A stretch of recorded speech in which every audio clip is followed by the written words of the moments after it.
Hello friends, welcome back. This is Saurav once again. Welcome you. Last time we were discussing about the solid state chapter and we discussed the different types of crystalline solids. तो आज हम बात करेंगे space lattice के बारे में। जहाँ सबसे पहले हम बात कर लेते हैं क्रिस्टलोग्राफी। क्रिस्टलोग्राफी एक ब्रांच है साइंस की। क्रिस्टलोग्राफी एक ब्रांच है साइंस की जो डील करती है that deals with geometry, internal structure and properties of crystals. कि वो ब्रांच साइंस की जो डील करे जियोमेट्री के साथ, इंटरनल स्ट्रक्चर के साथ और प्रॉपर्टीज ऑफ सॉलिड्स के साथ, उसको बोलते हैं क्रिस्टलोग्राफी। क्रिस्टलोग्राफी हिंट आपको मिल जाएगा, it is a study of crystals. तो क्रिस्टल्स का मतलब हो गया क्रिस्टलाइन सॉलिड्स। तो ये था क्रिस्टलोग्राफी। अब जो टॉपिक है तो वो डिस्कस करते हैं। तो टॉपिक का नाम है स्पेस लैटिस, या फिर इसका दूसरा नाम है क्रिस्टल लैटिस। लैटिस और क्रिस्टल लैटिस। देखिए बिल्कुल सिंपल सा टॉपिक है। हमने लास्ट टाइम डिस्कस किया था क्रिस्टलाइन सॉलिड्स के बारे में। तो क्रिस्टलाइन सॉलिड्स वो सॉलिड्स होते हैं जिनके बीच में जो कॉन्स्टिट्यूएंट पार्टिकल्स हैं उनका जो अरेंजमेंट है वो रेगुलर होता है। उनका अरेंजमेंट रेगुलर का मतलब हो गया after a regular interval of time या after a regular interval in space there is a atom, there is another atom present. तो हम ऐसा बोल सकते हैं, लेट अस सपोज इस एटम से मूव कर रहे हैं कोई भी distance, let us suppose X distance पे यहां पे एक एटम आएगा, फिर उसके बाद हम एक्स डिस्टेंस पे जा रहे हैं एक और एटम आएगा, तो इसको बोलेंगे क्रिस्टल लैटिस। इसको क्या बोलेंगे? Crystal lattice. तो क्रिस्टल लैटिस से पहले हम पढ़ लेते हैं, क्योंकि हमने क्रिस्टलाइन सॉलिड्स में पढ़ा था कि जो क्रिस्टलाइन सॉलिड्स होते हैं उनके बीच में एटम्स या फिर कांस्टेंट पार्टिकल्स, एटम्स हो सकते हैं, आयंस हो सकते हैं, मॉलिक्यूल्स हो सकते हैं। तो इनका जो अरेंजमेंट होता है वो एक रेगुलर अरेंजमेंट होता है। रेगुलर अरेंजमेंट का मतलब हो गया ऑर्डरली पैकिंग होती है। ऑर्डर का मतलब हो गया कोई भी एक परफेक्शन होती है। ऑर्डरली पैकिंग हो गई, रेगुलरिटी बोल सकते हो कि after a regular distance there is another atom, तो इसको बोलेंगे रेगुलर या फिर ऑर्डरली पैकिंग। तो कहता है कि क्रिस्टलाइन सॉलिड्स में रेगुलर ऑर्डरली पैकिंग होती है, अरेंजमेंट होता है एटम्स का, और ये रिपीट होते जाते हैं और ये पूरा का पूरा क्रिस्टल बना देते हैं। मतलब अगर इनको मैं रिपीट करता जाऊं, लेट अस सपोज इसको मैं रिपीट कर रहा हूं, आगे बढ़ता जा रहा है, तो ये पूरा का पूरा क्रिस्टल बना देता है। और इनको हम रिप्रेजेंटेड करते हैं, ये जो पॉइंट्स हैं हम इनको डॉट से रिप्रेजेंट करते हैं। डॉट का मतलब है कि यहां पे this is a position of atom या फिर कॉन्स्टिट्यूएंट पार्टिकल। मतलब इसको हम बोलेंगे पोजीशन, कि यहां पे एटम प्रेजेंट होगा, पोजीशन ऑफ एटम या फिर कांस्टेंट पार्टिकल। तो इसी पोजीशन को जो इंग्लिश में बोलते हैं दैट इज वर्ड साइट। तो अगर ये क्रिस्टल की साइट है तो इसको बोलेंगे क्रिस्टल साइट। तो इसको बोलेंगे क्रिस्टल साइट, या फिर इसका दूसरा नाम है लैटिस साइट।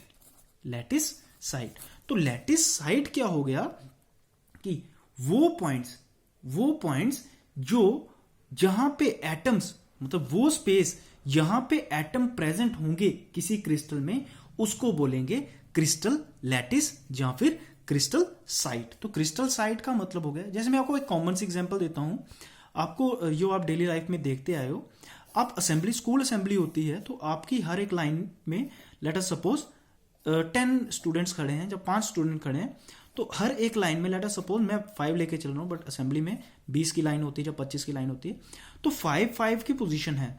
तो यहां पे जो स्पेस है, हर एक स्टूडेंट की स्पेस रखी हुई है, इसको बोलेंगे साइट।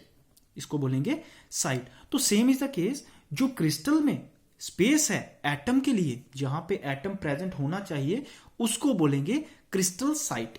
उसको बोलेंगे क्रिस्टल साइट। और जब वहां पे एटम प्रेजेंट हो गया, लेट अस सपोज मैं आपको एग्जांपल देता हूं असेंबली की, तो स्कूल असेंबली में क्या होता है कि आपकी पोजीशन पहले से ही स्पेसिफाई होती है कि यहां पे स्टूडेंट आकर खड़े होंगे, और इनको बोलेंगे लैटिस साइट, कि यहां पे पोजीशन वेरी स्पेसिफाई की गई है कि यहां पे पार्टिकल्स होंगे, लेकिन जब पार्टिकल आके प्रेजेंट हो गया यहां पर, जब पार्टिकल आके प्रेजेंट हो गया, उसको बोलेंगे क्रिस्टल लैटिस, उसको बोलेंगे क्रिस्टल लैटिस या फिर स्पेस लैटिस।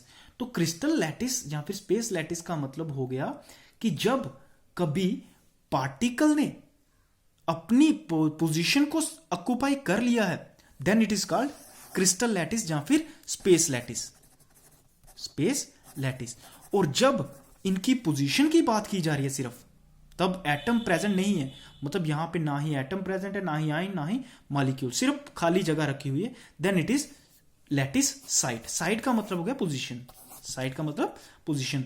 तो लैटिस साइट और क्रिस्टल लैटिस में सिर्फ ये फर्क है कि जब हम सिर्फ पोजीशन को स्पेसिफाई कर रहे हैं then it is crystal site, और जब वहां पे एटम प्रेजेंट है then it is crystal lattice. तो क्रिस्टल लैटिस या फिर स्पेस लैटिस जो होता है वो दो टाइप का होता है, one is 2 dimensional, second one is 3 dimensional. तो स्पेस लैटिस या फिर क्रिस्टल लैटिस जो होता है वो दो टाइप का होता है, 2 डायमेंशनल भी होता है और 3 डायमेंशनल भी। देखो 2 डायमेंशनल और 3 डायमेंशनल में मेन डिफरेंस क्या है, 2 डायमेंशनल में सिर्फ 2 एक्सिस की तरफ मूव करते हैं, एक एक्स एक्सिस दूसरा वाई एक्सिस, इसको प्लेनर भी बोलते हैं। जब भी कभी सिर्फ 2 एक्सिस हो उसको 2 डायमेंशनल बोलते हैं। और अगर 3 डायमेंशनल की बात की जाए, एक्स एक्सिस भी है, वाई एक्सिस भी है और जेड एक्सिस भी, then it is called 3 dimensional, then it is called 3 dimensional. तो जब 2 डायमेंशनल की बात हो तब सिर्फ 2 ही एक्सिस होते हैं, एक्स एक्सिस और वाई एक्सिस, और जब 3 डायमेंशनल की बात हो वहां पे एक्स एक्सिस भी होगा, वाई एक्सिस भी होगा और जेड एक्सिस भी। तो हम वन बाय वन दोनों को डिस्कस करेंगे। जैसे कि नाम में ही इसको स्पेसिफाई कर रहे हैं कि 2 डायमेंशनल स्पेस लैटिस, कि जब भी अरेंजमेंट ऑफ एटम 2 डायमेंशन में एक्सटेंड होगा, मतलब एक एक्स एक्सिस होगा और वाई एक्सिस होगा, तब इसको बोलेंगे 2 डायमेंशनल। जब सिर्फ लेंथ और ब्रेड्थ होगी, मतलब किसी भी स्पेस लैटिस में, लेट अस सपोज मैं इस तरह से स्पेस लैटिस बना रहा हूं, अगर इसमें सिर्फ एक्स एक्सिस और वाई एक्सिस है then it is 2 dimensional space lattice. तो 2 डायमेंशनल स्पेस लैटिस में क्या हो सकता है, स्क्वायर लैटिस भी हो सकता है।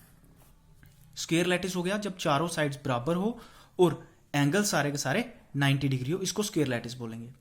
रेक्टेंगुलर लैटिस भी हो सकता है।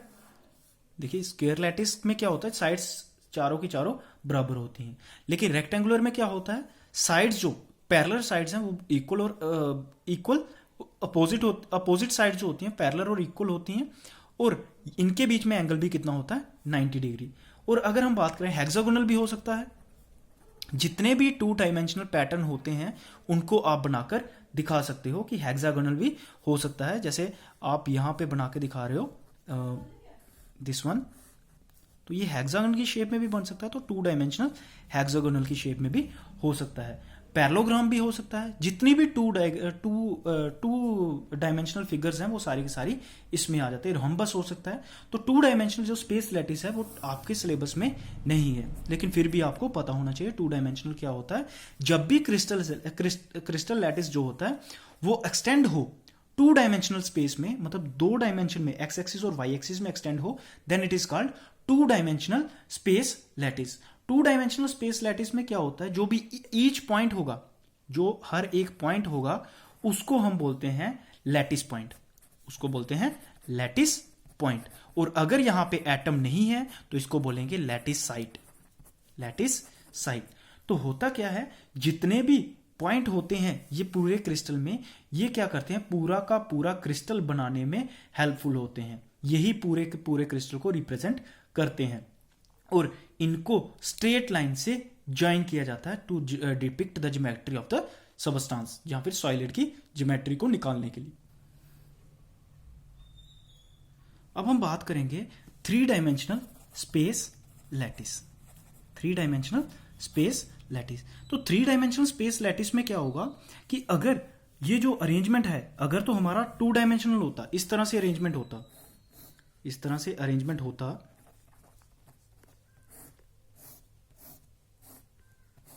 Then it is called 2 dimensional, because इसमें लेंथ है, ब्रेड्थ है, बट हाइट नहीं है।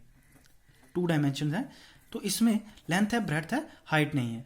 लेकिन अगर 3 डायमेंशनल में बात करें तो यहां पे एक्स एक्सिस भी होगा, दिस इज एक्स एक्सिस।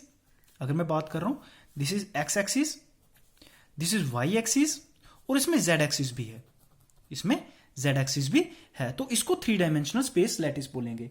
तो अगर कभी जो अरेंजमेंट ऑफ एटम है, अब यहां पे एटम होगा, यहां पे एटम, यहां पे एटम, अगर एटम का अरेंजमेंट एक्सटेंड हो रहा है, अगर एटम का अरेंजमेंट एक्सटेंड हो रहा है 3 डायमेंशनल स्पेस में, 3 डायमेंशनल स्पेस में, तो उसको बोलेंगे 3 डायमेंशनल स्पेस लैटिस। की अरेंजमेंट ऑफ एटम, जब भी कभी एटम्स का अरेंजमेंट कहां पर होगा 3 डायमेंशनल स्पेस में, उसको बोलेंगे 3 डायमेंशनल स्पेस लैटिस। तो इसमें आप बिल्कुल सिंपल सा, अगर आपको इसको कॉम्प्लेक्स लग रहा है बनाने में, आप क्या कीजिए, आप एक छोटा सा क्यूब बना लीजिए।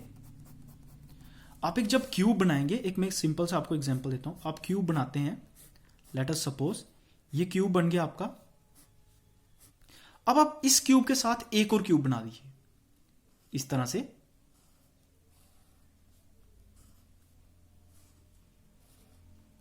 ये आपके 2 क्यूब बन जाएंगे।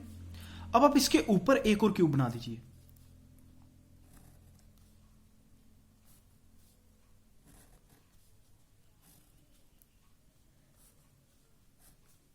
तीन बन जाएंगे, और इसके साथ आप एक और बना दीजिए।